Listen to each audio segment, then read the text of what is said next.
గౌరవ మంత్రి గారు టి శ్రీధర్ బాబు గారు, లెజిస్లేటివ్ అఫైర్స్ మినిస్టర్. అధ్యక్ష, గౌరవ ముఖ్యమంత్రి గారు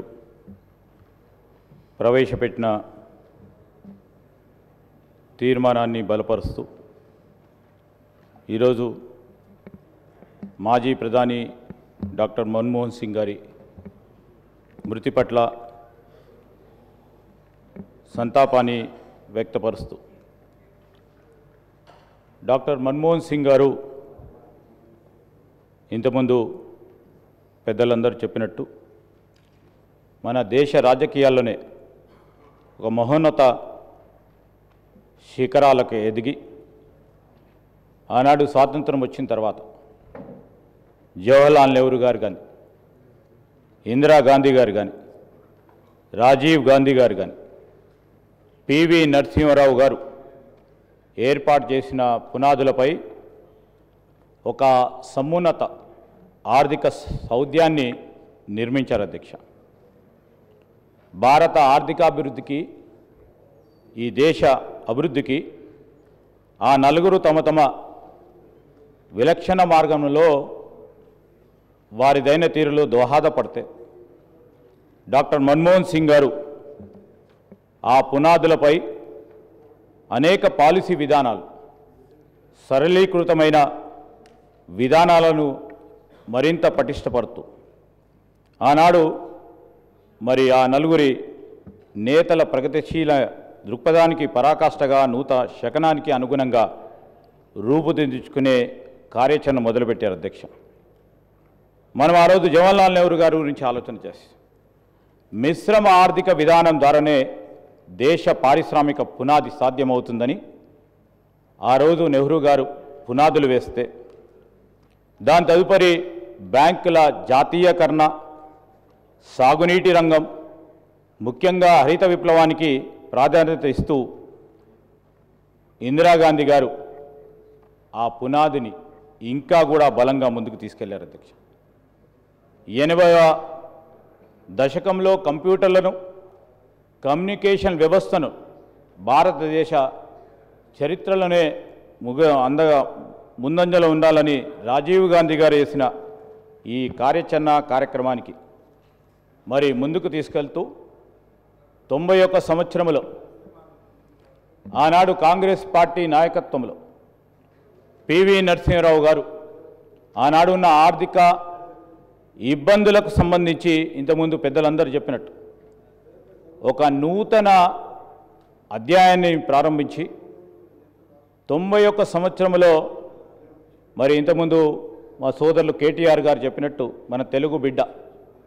పివి నరసింహారావు గారి నాయకత్వంలో మరి మన్మోహన్ సింగ్ గారిని ఒక ఆర్థిక మంత్రిగా తీసుకురావటం ఈరోజు మనం అనుభవిస్తూ ఉన్న ఫలితాలకు ప్రత్యక్షంగా కనబడతా ఉన్నాయి అధ్యక్ష. మరి స్వర్గీయ పివి నరసింహారావు గారి ప్రభుత్వంలో ఆర్థిక మంత్రిగా బాధ్యతలు స్వీకరించి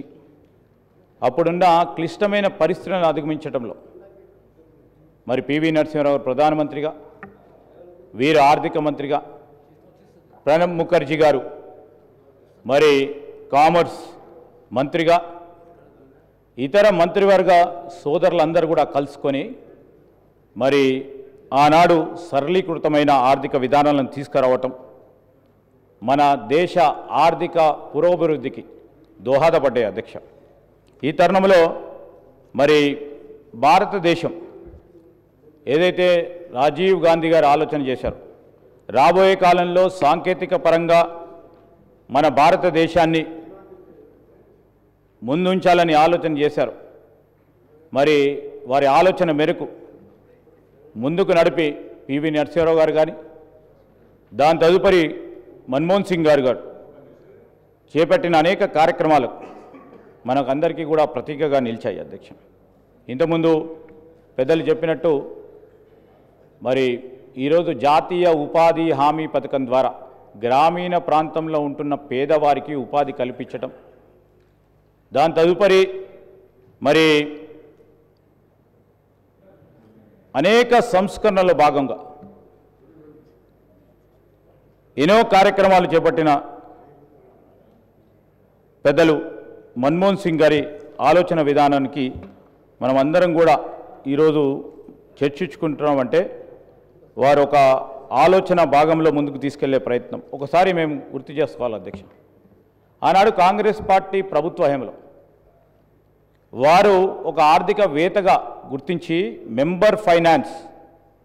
ఎప్పుడు అధ్యక్ష 1980లో member finance space commission government of India, దాని తదుపరి ఫైనాన్స్ కమిషన్లో 82లో ఫినాన్స్ మెంబర్ సెక్రటరీగా, అదేవిధంగా 85లో governor reserve bank of India,